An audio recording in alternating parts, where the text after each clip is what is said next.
Hey guys, Sachin Saxena here. Welcome to IT वाले भैया। और आज के इस वीडियो में यार एक बहुत ही इंटरेस्टिंग से टॉपिक पर बात करने वाले हैं, कोडिंग मिथ्स के बारे में। भैया अगर आप यार एक प्रोग्रामर हो या फिर आप प्रोग्रामिंग सीख रहे हो या फिर आप यार फ्यूचर में प्रोग्रामिंग रिलेटेड किसी भी फील्ड में जाने वाले हो, तो आज मैं आपको यार कुछ कोडिंग के जो है वो मिथ्स बताने वाला हूं, जो कि यार हम सब एज ए यार न्यूबी जब है कोडिंग के फील्ड में जाते हैं, जब प्रोग्रामिंग की चीज़ों में जाते हैं, इंटरेक्ट करते हैं, तब हमें ये वाले मिथ्स जो होते हैं वो दिमाग में होता है। बट जैसे जैसे आप यार टाइम गुजारोगे वैसे वैसे आपको पता चलेंगे यार ये कर रहा था मैं। और अगर आप इन कोडिंग मिथ्स की वजह से सोच रहे हो कि बेटा मेरे से नहीं हो पाएगा, तो ये बात बिल्कुल गलत है। आपसे हो पाएगा और यू कैन डू इट। हरामी हो बेटा। पहली मिथ, मैथ में प्रो होना बहुत जरूरी है। तो अगर आप भी यार सोचते हो कि आपको यार प्रोग्रामिंग वाली फील्ड में आना है, आपको भी यार कोडर वोडर बनना है, तो उसके लिए आपको मैथ में भाई एकदम से प्रो होना चाहिए, आपको बादशाह होना चाहिए मैथ्स का। तो ऐसा बिल्कुल नहीं है। मेरा भी मैथ्स कुछ ऐसा बहुत खास नहीं था, मैं भी एक एवरेज स्टूडेंट था मैथ में। सो मैथिक जो है यार, मैथमेटिक्स में अगर आप बहुत अच्छे नहीं थे तब भी आप यार कोडिंग की फील्ड में आ सकते हो, प्रोग्रामिंग कर सकते हो। यहाँ पर मैथमेटिक्स एक आपको ऊपर ऊपर से चाहिए रहता है, बहुत ज़्यादा ऐसे डीप में नहीं चाहिए रहता। हाँ, बट आपकी जो लॉजिकल थिंकिंग पावर रहती है, जो आपकी एबिलिटी रहती है, आप चीज़ों को किस तरीके से सोच सकते हो, रीजनिंग वाली पावर रहती है, एप्टीट्यूड वाली पावर रहती है, ये चीज़ जितना ज़्यादा आप क्रिएटिव होगे, जितना ज़्यादा अच्छे सोच पाओगे, विचार कर पाओगे, ठीक है, ये चीज़ ज़्यादा मैटर करती है, ना कि वही नॉर्मल से मैथमेटिक्स में जो आप फॉर्मूलाज पढ़ते हो और वो फॉर्मूले रट के आपने क्वेश्चन सॉल्व करे होते हैं, तो वो चीज़ यार कोई खास मैटर नहीं करता है। तो हम ये बोल सकते हैं कि आपकी मैथ्स अगर अच्छी नहीं भी है या एवरेज थी, तब भी आप प्रोग्रामिंग कर सकते हो, अच्छे से कर सकते हो। बस आपकी थिंकिंग पावर जो है वो अच्छी होनी चाहिए। तो आमतौर पर बोल सकते हैं कि ये एक संपूर्ण मिथ है, लेकिन यहां पर इसका एक दूसरा एंगल भी हम देख सकते हैं यार। कुछ जगह पर जो है, कुछ फील्ड ऐसी होती है जहां पर यार मैथ्स की रिक्वायरमेंट होती है, ठीक है। कुछ जगह पर अगर आप गेमिंग डेवलपमेंट में जा रहे हो तो वहाँ पर आपको मैथ्स थोड़ा सा अच्छा आना चाहिए, वहाँ पर ज़्यादा रिक्वायर्ड होती है। इसके अलावा अगर आप डेटा साइंटिस्ट जैसी फील्ड में जा रहे हो तो वहाँ पे आपको यार स्टैटिस्टिक्स वगैरह ऐसी मैथ्स की थोड़ी बहुत ज़्यादा नीड होती है इन कंपैरिजन टू आप नॉर्मल ऐसे किसी और फील्ड में जा रहे हो एज ए डेवलपर साइड में। नंबर 2, सिंटैक्स इज बाप। मतलब यार हम लोग, अगर आप प्रोग्रामिंग करते हो तो आप सोचते हो कि यार सिंटैक्स जो हम लोग यार लिखते हैं, कोड वोड करते हैं, हमें वो सारा सिंटैक्स यार याद होना चाहिए। सारे फंक्शंस, कौन से क्या फंक्शंस यूज होते हैं, एक एक लाइन, एक एक चीज़ हमको सब याद होना चाहिए। तो ऐसा भाई नहीं होता है इस फील्ड में। आप कितना याद कर लोगे, तो ये पॉसिबल ही नहीं है। पहली बात तो हमारे पास यार एक दिमाग है, हम उसमें इतनी सारी चीज़ें स्टोर करके रखते हैं, क्या क्या याद कर लेंगे। तो सिंटैक्स याद करने की यार बहुत ज़्यादा ज़रूरत नहीं होती, और वो यार बाई प्रैक्टिस आपको याद हो जाता है। तो ये भी एक पूरी तरीके से मिथ है कि आपको एक एक सिंटैक्स याद रखना होता है। कुछ चीज़ें आपको याद रखनी होती हैं, थोड़ी बहुत चीज़ें, और बाकी चीज़ें जो गूगल सर्च सहारा होता है। सो सर्च इंजन आपका बहुत बहुत योगदान देता है इस मामले में। सो आपको पूरे सिंटैक्स याद करने की ज़रूरत नहीं है। और आजकल तो हमारे आईडी इतने स्मार्ट हो चुके हैं कि आप जैसे ही कुछ कोड टाइप करते हो तो ऑटो कंप्लीट करते हैं। अगर मैं जैसे बात करता हूँ एंड्रॉइड डेवलपमेंट की, तो आप कोई भी एक फंक्शन लिखते हो, ऑटोमेटिकली यहाँ पर वो आपको पूरा फंक्शन दे देता है, और जस्ट आप एंटर करते हो और लो भैया आपके सामने सारा फंक्शन आ गया। तो आपके काम को आसान बनाने के लिए भाई ये सारी चीज़ें होती हैं, हमें सिंटैक्स याद करने की ज़रूरत नहीं है। तो अगर आप इस डर से हो कि भाई आपको इतने बड़े बड़े खतरनाक सिंटैक्स याद करने होंगे, पूरे फंक्शन सब कुछ, तो ऐसा नहीं है। नंबर 3 में IQ लेवल प्लस मांगता है कोडिंग में। तो भैया ऐसा भी नहीं है। आप एक नॉर्मल स्टूडेंट हो और आप बहुत ज़्यादा जीनियस भी नहीं हो, बहुत ज़्यादा इंटेलिजेंट भी नहीं हो, और आप चाहते हो कि आपको यार कंप्यूटर वाली फील्ड में आना है, IT फील्ड में आना है, आपको कोडिंग वाली जॉब करनी है, तो आपके बस की बात नहीं है, क्योंकि आप एक जीनियस स्टूडेंट नहीं हो। तो ऐसा भी नहीं है। आप यार एक नॉर्मल व्यक्ति हो तो भी आप यार कोडिंग सीख सकते हो, आप प्रोग्रामिंग सीख सकते हो। ये जस्ट एक डिसिप्लिन की बात है, कंसिस्टेंसी की बात है, मात्र 5 से 6 महीने की बात है। जी हाँ, आपको बता दूं कि अगर आप नॉर्मल से आप कोई भी यार लैंग्वेज सीख लेते हो, आप किसी भी एक फील्ड को पकड़ लेते हो, और मैक्स टू मैक्स आप यार उसमें 5 से 6 महीने अपने घिस देते हो, ठीक है। आप 5 से 6 महीने लगाते हो उस चीज़ में, उस फील्ड को, उस चीज़ को लर्न करने का, देन आप उसे कर सकते हो, और आप वो यार कर सकते हो। कोई ऐसा जीनियस नहीं, आपके पास ऐसा कोई एक्स्ट्रा ऑर्डिनरी दिमाग होने की ज़रूरत नहीं है।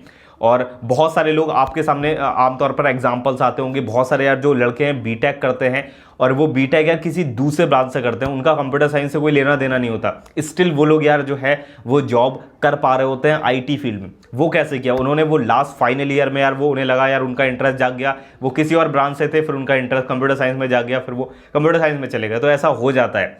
इसके साथ साथ अगर मैं बताऊं, मैं एक एमसीए का स्टूडेंट हूं और हमारे क्लास में भी यार ऐसे स्टूडेंट हैं जो यार बीए करके आए हैं, ठीक है, ग्रेजुएशन में बैचलर ऑफ आर्ट से एमसीए कर रहे हैं। तो ऐसा कुछ नहीं होता कि आपको यार जीनियस होने की ज़रूरत है, ठीक है। आप एक नॉर्मल स्टूडेंट है और अगर आपका इंटरेस्ट जागता है कंप्यूटर साइंस में आईटी फील्ड में आने का, तो आप बेझिझक आ सकते हैं। चौथी मिथ कि यार बड़ी देर हो गई भैया, अब हमसे ना हो पाएगा। तो अगर आप ये सोचते हैं और आप ये सोचते हैं कि मेरी यंग एज निकल चुकी है, अब हम हो चुके हैं बड़े, अब यार कोडिंग वोडिंग हमारे समझ से बाहर है, तो ये भी बाबूजी एक मिथ है, ठीक है। अगर आप आईटी फील्ड में आ रहे हो तो यहाँ पर ये कंटिन्यूसली लर्निंग प्रोसेस होता है। ये फील्ड ऐसी है जहाँ पे यार इतना मतलब भर भर के पैसा मिलता है, भर भर के आपको सीखने को मिलता है, और ये फील्ड यार कंटिन्यूसली अपडेटेड रहने वाली फील्ड है। यहाँ पर हर 2, 4, 5 साल में चीज़ें बदल जाती हैं।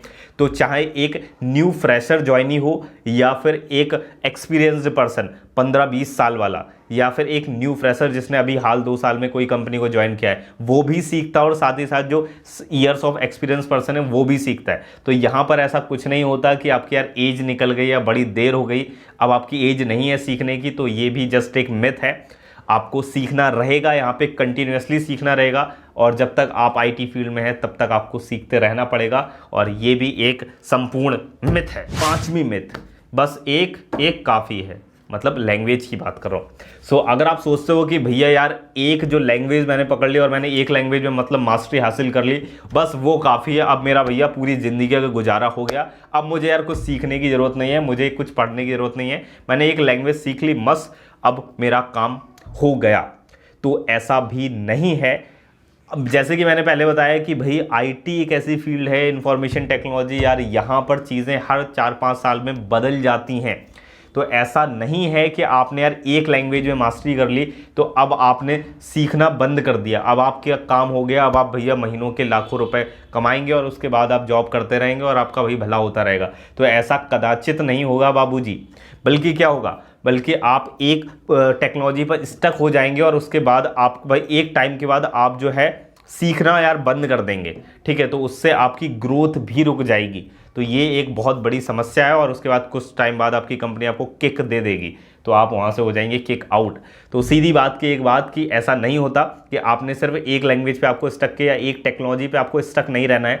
आपको यार थोड़ा सा अपने आप को ऐसा ओपन रखना है, ब्रॉड रखना है कि भाई जैसी चीज़ें आ रही हैं आप अपने इंटरेस्ट के हिसाब से देखें, आपको क्या पसंद आ रहा है क्या नहीं पसंद आ रहा है, और आप नई नई चीज़ों में डूबे गोते लगाएं, ठीक है। नई नई टेक्नोलॉजी सीखना है। हाँ, अगर आप एक फ्रेशर हैं तो आप शुरुआत में पहले एक चीज़ को मास्टर करें। जैसे मैं एक फ्रेशर हूँ और मैं इन फ्यूचर मैं कुछ कंपनीज को ज्वाइन करूँगा या जो भी करूँगा इन फ्यूचर, तो यार अभी मेरे लिए क्या है, मुझे एटलीस्ट एक चीज़ में मास्टरी हासिल करनी है पहले। तो पहले काम ये होना चाहिए कि हमें एक चीज़ पहले मास्टरी हासिल करनी है, उसके बाद जब मैं उस चीज़ को बहुत अच्छे से करने लगूँ और उसमें अच्छा खासा टाइम दे दूं और उसमें एक्सपीरियंस हासिल कर लूं, उसके बाद जैसे कंपनीज के पास नए नए प्रोजेक्ट आती हैं, नई नई चीज़ें आती हैं, तो मैं अपने आप को एक ही जगह बांध कर ना रखूं, बल्कि मैं अपने आप को ब्रॉड रखूं, ताकि मैं नई नई जगह एक्सप्लोर कर पाऊं, नई नई चीज़ें सीख पाऊं और उससे मोटा पैसा कमा पाऊं। तो ये सबके लिए हेल्पफुल होता है। सो कभी भी ये वाली मिथ में मत रहिएगा कि आपने एक चीज़ पकड़ ली और आप उसे ही पकड़े रहेंगे जीवन भर और आपका गुजारा हो जाएगा। तो ये भी आईटी में एक मिथ है। Number 6, X language is best than other language. तो ये चीज़ यार होती है आमतौर पर लड़कों में, मतलब कि जैसे अगर आप कॉलेज वॉलेज के ग्रुप में हो और आपके दोस्त कोई एक C++ सीख रहा है, कोई जावा सीख रहा है, तो पाइथन सीख रहा है, तो आपस में भाई लड़ाइयाँ होती हैं कि यार मैं जावा सीख रहा हूँ तो मेरी जावा बेस्ट है, C++ वाले बोलेगा कि नहीं भाई C++ बेस्ट है, पाइथन वाला बोलेगा नहीं यार पाइथन कहाँ, तुम लोग सो रहे हो, पाइथन आजकल मार्केट में है, पाइथन बेस्ट है। So X language is best, X language is best, Y language is best, Z is best. तो भैया ऐसा भी नहीं है, ये भी एक संपूर्ण मिथ है। कोई एक लैंग्वेज जो है बहुत अच्छी नहीं हो सकती, कोई एक लैंग्वेज बहुत खराब नहीं हो सकती। देखिए आपको बताया यार 5 उंगलियां जो है बराबर नहीं होती। सेम वही चीज़ प्रोग्रामिंग लैंग्वेज के साथ भी होता है। हर लैंग्वेज किसी एक स्पेशल पर्पस के लिए बनाई गई है और उसका एक स्पेशल काम है। तो आप ये नहीं बोल सकते कि हर काम के लिए यही लैंग्वेज बेस्ट है। जैसे हम बात कर रहे हैं जावा की, मैं जावा सीखा है, मैंने जावा सीखा है, मैं जावा सिखा रहा हूँ, तो आप यार मैं तो यही बोलूँगा कि मेरे लिए जावा अच्छी है, और बट सबके लिए ऐसा नहीं है। सो जावा अच्छी है, ऑब्वियसली बिल्कुल अच्छी लैंग्वेज है और बहुत ज़्यादा यूज़ होती है, लेकिन इसका मतलब ये नहीं कि हर काम के लिए भाई जावा ही यूज़ होती है। जावा स्क्रिप्ट एक अच्छी लैंग्वेज है, पाइथन भी अच्छी लैंग्वेज है, सी प्लस प्लस भी अच्छी लैंग्वेज है, बट किसी एक स्पेशल काम करने के लिए एक लैंग्वेज बनाई गई। जैसे अगर आप बात करते हैं मशीन लैंग्वेज एआई, तो यहाँ पे जावा यूज़ नहीं होती, यहाँ पे पाइथन यूज़ होती है। वही अगर मैं बात करूँ एंड्रॉइड डेवलपमेंट की, तो यहाँ पे जावा और कोटलिन जैसी लैंग्वेज यूज़ होती है। तो मतलब डिपेंड करता है, ये डिपेंड करता है भाई आप किस टेक्नोलॉजी पर काम कर रहे हो, तो उस टेक्नोलॉजी के हिसाब से यार वो लैंग्वेज डेवलप की गई है। तो अब इस बात के गाना बंद कर दो कि भाई x language is best. Her language best है, लेकिन वो किसी एक स्पेशल काइंड ऑफ के लिए बनाई गई हो, कि ये स्पेशल पर्पस के लिए, तो वो उस स्पेशल पर्पस के लिए वो लैंग्वेज बेस्ट है, और किसी दूसरे पर्पस के लिए वो दूसरी लैंग्वेज बेस्ट है, और तीसरे पर्पस के लिए वो तीसरी लैंग्वेज बेस्ट है। सो ये भी एक मिथ है। Number 7, coding is boring. अब मैं ऑनेस्ट बता देता हूं कि वैसे ये तो एक मिथ है, लेकिन स्टिल कभी कभी मैं भी ये चीज़ फील करने लगता हूं। तो इसका देखिए ये एक मिथ है, बहुत सारे लोग ऐसे सोचते हैं, लेकिन ये एक प्रॉपर मिथ है। अब होता क्या है कि हम यार कोडिंग को इस तरीके से हम लोगों ने यार बना रखा है, या मतलब लोगों के आम धारणाओं में, मतलब जो लोग कोड नहीं करते या जिनको अच्छी नहीं लगती कोडिंग, उन लोगों ने ऐसे बना लिया कि यार डेवलपर ऐसे कट कट बस ऐसे स्क्रीन के सामने बैठ के कोड वोड लिखते रहेंगे, और मतलब बहुत ही बोरिंग से रहता है, मतलब ऐसा ऐसा करते रहते हैं। तो यार ये एक पूरी तरीके से मिथ्स है। तो सबसे पहली चीज़ तो हम बता दूं कि भैया कोडिंग बोरिंग होने क्यों लगती है। ये मैंने जो पाया है कि ऐसा क्यों हम फील करने लगते हैं, क्योंकि हम लोग इनिशियली जो प्रोग्राम बनाते हैं, तो हम ऐसे छोटे छोटे से प्रोग्राम बनाते हैं, लाइक कि 2 नंबर ऐड कर दिया, जोड़ दिया, घटा दिया, अपना नाम प्रिंट करा लिया। शुरू में तो थोड़ा बहुत ऐसा मजा आता है कि नई चीज़ें सीख रहे हैं, फिर एक टाइम के बाद वो चीज़ें थोड़ा सा बोरिंग सा होने लगती है, और हालत तब और ख़राब होती है जब आप यार डेटा स्ट्रक्चर वगैरह सीखते हैं, और जब आप पे चीज़ें नहीं होती तो आप हो जाते हैं भैया एकदम से फ्रस्ट्रेट, और फ्रस्ट्रेट होने के बाद हम पे चीज़ें समझ नहीं आती, तो भाई ये लगता है कि यार ये चीज़ तो बहुत बोरिंग है, और ये हमारे बस का नहीं है, और हमसे नहीं हो पा रहा है। तो ऐसे ये हो जाता है। तो इस चीज़ को आप हटाने के लिए आप थोड़ा सा यार कुछ नई नई चीज़ें ट्राई कर सकते हो। तो आपके पास यार आजकल तो बहुत सारी चीज़ें हैं हम लोग कर सकते हैं। तो सबसे पहली चीज़ तो ये रहती है कि यार आप कोडिंग को, अगर आपको लग रहा है कोडिंग बहुत बोरिंग हो गई है और आपने कुछ ऐसी ठीक ठाक चीज़ें सीख ली हैं, तो आप नॉर्मल प्रोग्रामिंग से थोड़ा सा हटके डेवलपमेंट का टेस्ट ले लो। हा स्वाद ही आ जाएंगे। तो डेवलपमेंट एक ऐसी चीज़ है जो कि आप यार रियल टाइम में जब आप चीज़ें बनाओगे तो आपको बड़ा अच्छा लगेगा। अगर आप एक मतलब वेब डेवलपर बनने की ट्राई कर रहे हो, तो आपने यार ऐसे कुछ मार्कअप लैंग्वेज वगैरह, CSS वगैरह, HTML CSS जावास्क्रिप्ट सीख लिया, तो आप ऐसे फ्रंट एंड के पेजेस बना रहे हो, तो वो आपको देख के लगेगा, क्योंकि एक्चुअल में आप वहाँ पर कुछ डेवलप कर रहे हो, तो वो आपको यार टेस्ट मिलेगा। लेकिन इनिशियली मैं आपको बोलूँगा पहले आप थोड़ा सा अपने प्रोग्रामिंग कॉन्सेप्ट को अच्छे से ग्रास्प कर लो, उसके बाद आप इसमें जाओ। तो इनिशियली आपको थोड़ा सा अगर बोरिंग भी लग रहा है, तो थोड़ा सा यार ऐसे डिसिप्लिन बनाओ और मतलब चीज़ें सीखो अच्छे से, बिकॉज यहाँ पर ये चीज़ सीखना बड़ा जरूरी है। उसके बाद आप थोड़ा सा ऐसे डेवलपमेंट का टेस्ट ले लो, तो आपको जब डेवलपमेंट में मजा आएगा, तो फिर वो चीज़ें आप वहाँ पे अपनी क्रिएटिविटी यूज़ करोगे, तो फिर आपको कोडिंग बोरिंग नहीं लगेगा। अगर मैं जैसे ऐप डेवलपर हूँ, तो मैं यार एप्लीकेशंस बनाता हूँ तरह तरह के, तो वो मुझे फिर अच्छा लगता है यार, ये मैंने बना दिया, वो बना दिया, ऐसा हो रहा है यार, ये देखो बटन पे क्लिक करने से ऐसा हो गया, तो फिर बड़ा अच्छा लगता है। तो कोडिंग बोरिंग नहीं है। और दूसरी चीज़ की एक मतलब अपना एक ग्रुप बना लो ऐसे दोस्तों का, आप डिस्कशन कर सकते हो। अकेले बैठ के करोगे तो बोर ही हो जाओगे भाई थोड़ा बहुत, ठीक है। थोड़ा बहुत अपने मतलब ऐसा एक पीयर बना लो, पीयर ग्रुप कुछ लोगों का, जिनसे आप कोडिंग वोडिंग के बारे में बात कर सकते हो, जिनसे आप क्वेश्चन पूछ सकते हो, आपस में डिस्कशन करो। डिस्कशन जो रहता है वो हेल्दी डिस्कशन हमेशा हेल्पफुल रहता है, और आपकी जो बोरियत वाली चीज़ है वो खत्म हो जाएगी। सो ये भी एक मिथ है। Last but not the least, तो बहुत सारे लोग स्पेशली मतलब ये चीज़ तो धीमे धीमे खत्म हो रही है, लेकिन ऐसे बहुत सारे जो नए नए लड़के अभी आ रहे हैं, उनको ऐसा लगता है कि यार हम अगर कोडिंग करना सीख रहे हैं, तो यार हमें कॉलेज जाना पड़ेगा, यूनिवर्सिटी जाना पड़ेगा, तभी हम कोड करना अच्छे से सीख पाएंगे। तो ये पूरी तरीके से एक मिथ है। हम तो यही बोलेंगे कि भाई जितना हम ऑनलाइन सीखें, इंटरनेट की हेल्प से सीखें, उतना हम कॉलेज या यूनिवर्सिटी में नहीं सीखते।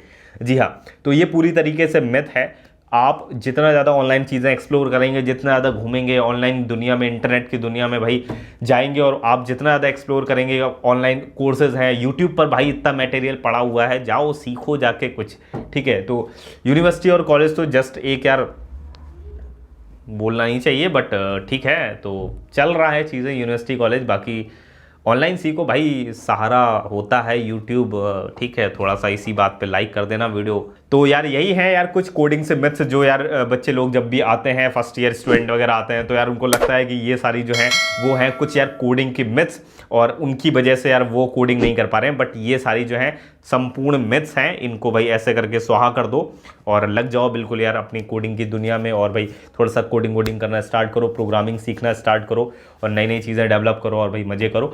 So that's it in this video. I hope कि आपको सब ये सारे मिथ्स के बारे में आइडिया लग गया होगा। अगर आपको भी और कोई मिथ्स पता है तो नीचे कॉमेंट में बताओ, और इस वीडियो कहाँ से देख रहे हो नीचे कॉमेंट कर सकते हो। लाइक कर देना, सब्सक्राइब तो करा ही होगा, बेल आइकन दबा देना और शेयर कर देना। Thank you so much.